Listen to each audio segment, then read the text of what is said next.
दंडोत प्रणाम. सर्वज्ञ श्री चक्रप्रभूंनी आपल्या जीवाचं हित कशामध्ये आहे, सृष्टी का निर्माण केली, कशासाठी केली, कोणी केली, हे सर्व सांगून परमेश्वराची भक्ती जर केली तरच आपण जन्ममृत्यूच्या फेऱ्यातून निघू शकतो आणि तो परमेश्वरच आपल्याला ह्या जन्ममृत्यूच्या फेऱ्यातून काढू शकतो.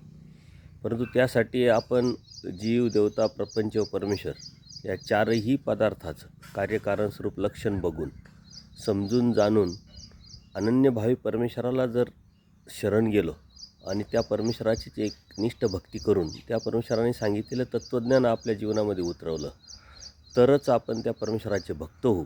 आणि जो भक्त असतो त्याचीच परमेश्वर जीवनमुक्तीला नेत असतात.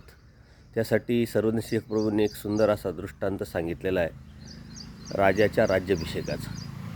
तो एक राजा असतो, तो राजा आपल्या गादीवर वारसदार कोणाला नेमतो की जो आपला पुत्र असतो त्यालाच वारसदार म्हणून नेमून त्याच्यानंतर तोच त्याच्या गादीवर बसत असतो. तसं परमेश्वराची मुक्ती कोण मिळू शकतो का जो परमेश्वराचा वारसदार आहे, अर्थात जो परमेश्वराचा भक्त आहे, जो परमेश्वराला जाणून उमजून समजून अनन्यभावे शरण जाऊन भक्ती करतो त्यालाच परमेश्वर प्राप्तीला नेत असतात.